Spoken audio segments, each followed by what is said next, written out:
The genesis of God of Carnage came from one day Yasmina Reza walking a child back from school, this is in Paris, when she bumped into a friend, a woman, who said that her child was in a playground fight with another child and her child lost a tooth. And that she was very upset that the parents of the other child had not called to apologize. So for Yasmina Reza, this was the genesis of God of Carnage, because the play takes place when two couples come together, their children involved in the playground fight. And these are middle-class, civilized people.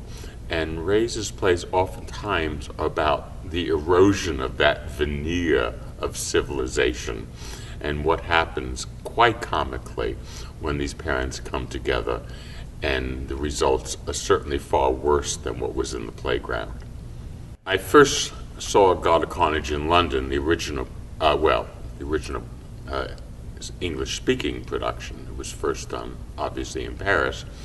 And in London, one of the interesting things as a theater goer, the play is without an intermission, it's 90 minutes long. And I think it's reasonably fair to say that within 10 minutes, you know where the play is going. And there's no great surprises in that.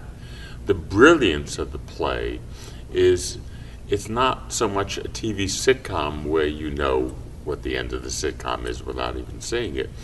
It's more of a piece of Haydn or Bach where you have variations on a theme and you know what the theme is, but you don't know how many variations you can create and how much music that you can do. So the variances and the relationships, the shifting relationships in this play is really quite remarkable. It's like a 90-minute dance that she has written for these four characters. And I loved the surprises within a play where you knew what the outcome was.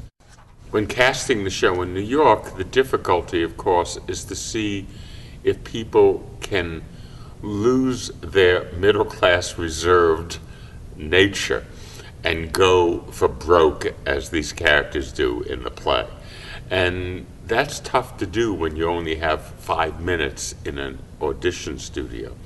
Whether you can see both the civilized behavior of these characters, and they all come from a very civilized school, that kind of middle-class values, that sense in one of them of being very liberal in their philosophy about human life, and to see that built up and then to see it comically destroyed. To do all of that within a few minutes in an audition studio is very difficult. And in the case of these four actors, they did it beautifully. And so I think for the audiences here, they're going to be able to see actors who can encompass the range of what this play calls for. The role of Michael, that Trini Sandoval is going to be performing in Cincinnati, is a very tough role, insofar he's a little bit hedged in by his wife and by the formality, the proceedings, in trying to come across as a good guy, a guy who's willing to understand and favor both sides of an argument at the very same time. Until, of course, no one likes his values and his judgment because they recognize he keeps shifting.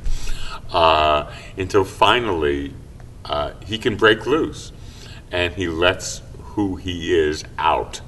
And it's hysterical, it's crazy. And the wonderful thing about Trini is he's willing to go there. He's not a man who will censor himself at any given moment. I think our audience is going to love him. The role of Veronica is going to be played by Eva Kaminsky. Eva, years ago, was in Christmas Carol, and most recently in 123.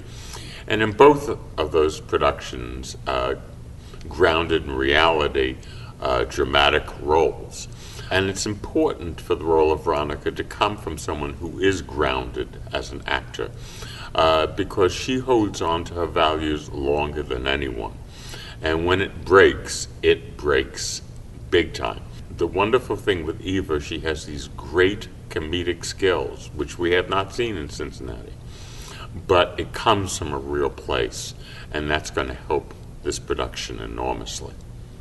The role of Alan is being played by Tony Marble. Tony's done numerous shows here. He's played Jekyll and Hyde. He's done a wide range of roles. Othello. He was in my production of that in the Shelter House playing Cassio. And the wonderful thing about Tony in this role of Alan's never fully committed to this evening.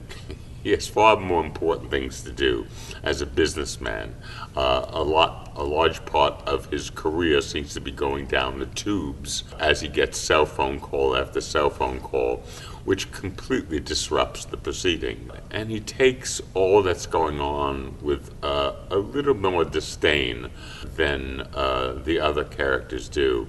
And I think Tony can show his concern, but show his complete indifference at the same time. I think it's going to be wonderful seeing him being in a very different rhythm than the other characters in the play.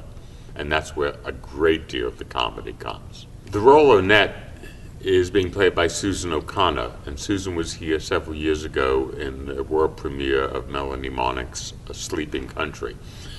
Bottom line is Susan's one of the funniest creatures I've ever gotten to know. On stage, she's hysterical. And I think for a role like this, for Annette, that's precisely what you want.